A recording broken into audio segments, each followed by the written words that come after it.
کوثر کے ساقی کا نواسا حسین تھا، کوثر کے ساقی کا نواسا حسین تھا، کربلا کے دشت میں پیاسا حسین تھا، پردیس میں جسے شہید کر دیا گیا، پردیس میں جسے شہید کر دیا گیا، وہ مصطفیٰ کی آنکھوں کا تارا حسین تھا۔ اب میں آپ حضرات کے سامنے خوبصورت انداز میں گفتگو کرنے کے لیے دعوت دیتا ہوں جامعہ حسین بن علی کے مدرس حضرت مولانا محمد شہباز صاحب کو کہ وہ تشریف لائیں اور اپنے خیالات کا اظہار فرمائیں۔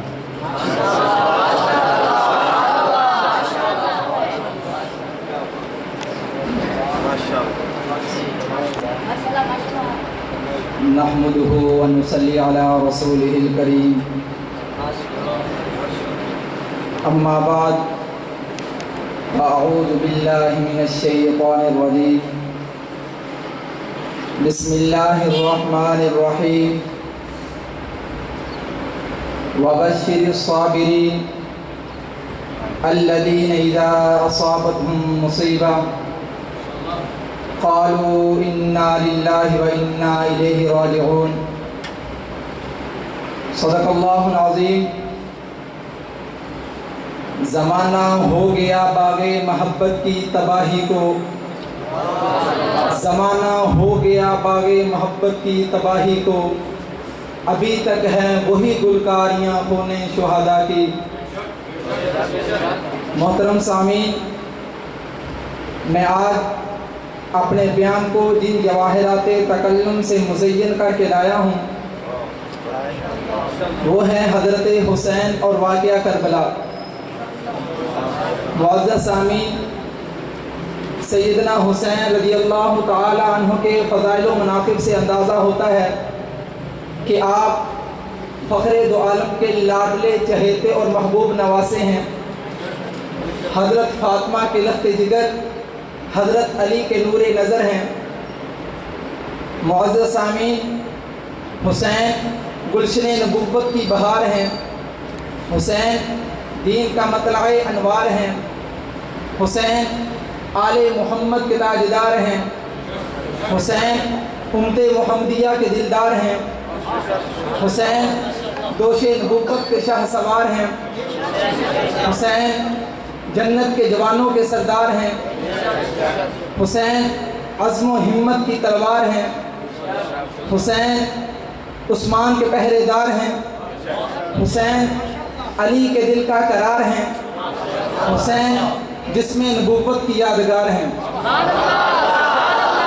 سامعین محترم، عاشورہ محرم کی افق پر جب خونی سورج طلوع ہوا، حضرت حسین سمیت تمام بچوں، عورتوں اور مردوں نے خیموں میں پوری رات خداوند قدوس کی عبادت کی، اس کی تسلیم و رضا کے آگے سجدہ ریز ہو گئے۔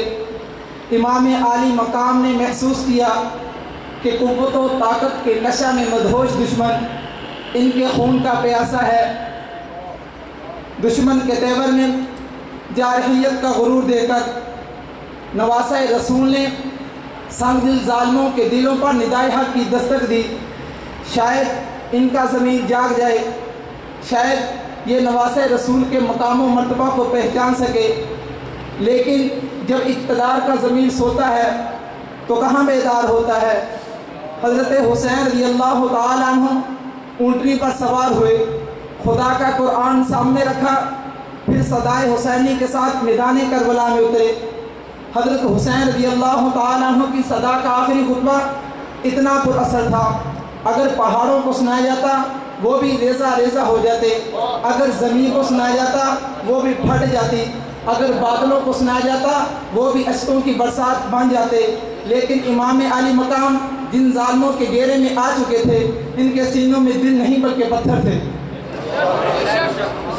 سامعین محترم، کربلا کا واقعہ مار کا حق و باطل اس لحاظ سے بھی تاریخی اہمیت کا حامل ہے کہ اس میں امام حسین اور اہل بیت نے بے پناہ صبر و استقامت کا ثبوت دیا۔ ذرا لشکر حسینی تو دیکھیے، باپردہ عورتوں کے علاوہ اس میں 60 برس کا بوڑھا مجاہد بھی ہے اور 6 ماہ کا ننھا سپاہی بھی ہے۔ میدان کارزار گرم ہوا، سب باری باری شجاعت و دلیری کی تاریخ رقم کرتے رہے۔ ادھر امام حسین لاشے پہ لاشیں اٹھا کر خیموں میں رکھ کر بیویوں کو صبر کی تلقین کرتے رہے۔ آخر 18 برس کا خوبصورت نوجوان حضرت حسین کا بیٹا ہاتھ میں تلوار اٹھائے خیموں سے اس طرح نکلا جیسے کربلا کی اندھیر نگری میں حسن و جمال کا آفتاب طلوع ہو گیا۔ دشمن کو للکارتا ہوا آگے بڑھا۔ اس کے رگوں میں فاطمہ کا خون تھا، اس کے ہاتھ میں علی کی تلوار تھی۔ جرأت اور شجاعت کا پیکر آگے بڑھتا گیا، دشمن پہ چڑھتا گیا، مسلسل لڑتا گیا۔ امام عالی مقام کے لخت جگر کی بہادری کے جوہر دیکھ کر یزیدی فوجی بکھلا اٹھے۔ دشمن نے علی اکبر کو گھیرے میں لے لیا۔ ایک بدبخت آگے بڑھتا ہے، نواسہ رسول کے سر مبارک کو قلم کر دیتا ہے۔ حضرت حسین کی بہن حضرت زینب یہ دل خراش منظر دیکھ کر تڑپ اٹھتی ہے، نواسہ رسول کو پکارتے ہوئے خیموں سے تیزی سے باہر نکلتی ہے۔ حضرت حسین حضرت زینب کو اس طرح بھاگتے ہوئے دیکھا، روکا، ہاتھ پکڑا، خیمے کے اندر لے گئے۔ تاریخ میں حضرت حسین جیسا بہادر نظر نہیں آتا کہ جن کے سامنے پورا خاندان تہے طے کر دیا۔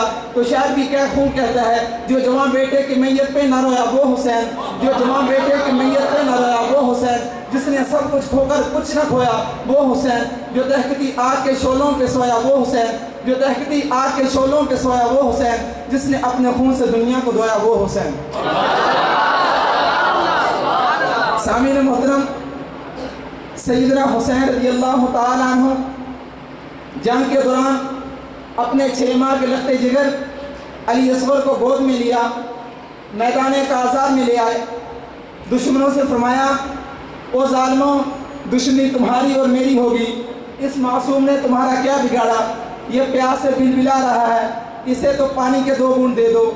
جوان میں ظالموں نے تیر مارا جو علی اصغر کے حلق میں پیوست ہو گیا۔ امام عالی مقام نے تیر کو کھینچا، خون کا فوارہ چھوٹا، آپ نے ننھے شیر کے خون سے چولو بھرا، آسمان کی طرف اٹھاتے ہوئے فرمایا، یا رب العالمین، یہ دیکھ تیرے نبی کی اولاد سے کیا ظلم ہو رہا ہے۔ امام عالی مقام نے علی اصغر کی لاش کو زمین پر رکھا، دونوں ہاتھ فضا میں بلند کیے اور رب العالمین سے دعا مانگی، یا رب العالمین، میری آخری قربانی بھی اپنی بارگاہ میں قبول فرما لے۔ سامعین محترم، ہر جنگ میں فرق ہوتا ہے۔ ایک جنگ وہ جس میں سپہ سالار کے عزیز زندہ ہوں، رشتہ دار زندہ ہوں، سپاہی زندہ ہوں، اور ایک جنگ یہ کہ پورا کنبہ کر چکا ہے، جرنیل اکیلا ہے، ہمت نہیں ہارتا۔ حضرت حسین رضی اللہ تعالیٰ عنہ شہید ہو گئے۔ ایک بدبخت آگے بڑھتا ہے، نواسہ رسول کے سر مبارک کو قلم کر کے نیزے پر چڑھا دیتا ہے۔ واہ حسین، تیرا سر نیزے کی نوک پہ آیا تو قیامت تک کے لیے بلند ہو گیا۔ دشمن نے اسی پر اکتفا نہیں کیا بلکہ آل محمد کے مقدس جسموں پر گھوڑے دوڑا دیے۔ خیموں کے اندر بیویوں نے یہ منظر دیکھا تو چلا اٹھی۔ حضرت زینب نے لاش حسین پر آ کر اپنے نانا کو پکارا، یا محمد صلی اللہ علیہ وسلم، آپ پر آسمان کے فرشتوں کا درود و سلام ہو۔ یہ دیکھ حسین ریگستان میں پڑا ہے، یہ دیکھ خاک و خون سے آلود ہے، یہ دیکھ بدن ٹکڑے ٹکڑے ہے، یہ دیکھ ہوا ان کے اوپر خاک ڈال رہی ہے۔ تو شاعر بھی کیا خوب کہتا ہے، اے کربلا کی خاک اس احسان کو نہ بھول، اے کربلا کی خاک اس احسان کو نہ بھول، تڑپی ہے تجھ پہ لاشیں جگر گوشے بطول، اسلام کے لہو سے تیری پیاس بجھ گئی، اسلام کے لہو سے تیری پیاس بجھ گئی، سیراب کر گیا تجھے خون رگے رسول۔ سامعین محترم، میدان کربلا میں حضرت حسین نے وہ تمام سبق دہرائے جو مدینہ یونیورسٹی میں حضرت عثمان غنی سے پڑھے تھے۔ کون سی مدینہ یونیورسٹی؟ وہ مدینہ یونیورسٹی جس کا پرنسپل عثمان غنی تھا، جس کا شاگرد رشید حسین بن علی تھا۔ کون عثمان؟ جس نے زخمی جسم سے مسجد نبوی میں خطبہ دیا۔ کون حسین؟ جس نے زخمی جسم سے کربلا میں خطبہ دیا۔ کون عثمان؟ جو داماد نبی تھا۔ کون حسین؟ جو نواسہ نبی تھا۔ کون عثمان؟ جس نے زخمی جسم سے مدینہ میں خطبہ دیا۔ کون حسین جس نے زخمی جسم سے کربلا میں خطبہ دیا؟ کون عثمان جو 40 دن تک پیاسا رہا مگر قرآن کی تلاوت نہ چھوڑی؟ کون حسین جو 3 دن تک پیاسا رہا مگر قرآن کی تلاوت نہ چھوڑی؟ کون عثمان جو خون میں نہا کر مدینہ میں خدا کے حضور سے سجدہ ریز ہوا؟ کون حسین جو خون میں نہا کر کربلا میں خدا کے حضور سے سجدہ ریز ہوا؟ سامعین محترم، اسد اللہ کا بیٹا مدینہ یونیورسٹی کا جرنیل دین اسلام کے لیے اپنی جان کی بازی لگا گیا اور یہ ثابت کر دیا کہ حسین اور اس کا خاندان کٹ تو سکتا ہے مگر باطل کے سامنے نہ جھک سکتا ہے نہ دب سکتا ہے۔ حسین نے نقطہ توحید سکھایا کہ میں اپنا خاندان قربان کر دوں گا مگر غیر اللہ کے سامنے نہیں جھکوں گا، غیر اللہ کی حکمرانی تسلیم نہیں کروں گا۔ تو شاعر بھی کیا خوب کہتا ہے، کٹا کر گردنیں دکھلا گئے کربلا والے، کٹا کر گردنیں دکھلا گئے کربلا والے، کبھی بندے کے آگے جھک نہیں سکتے خدا والے۔ نہ زیاد کا ظلم رہا نہ یزید کی جفا رہی، نہ زیاد کا ظلم رہا نہ یزید کی جفا رہی، جو رہا تو نام حسین کا جسے زندہ رکھتی ہے کربلا۔ وآخر دعوانا الحمدللہ رب العالمین۔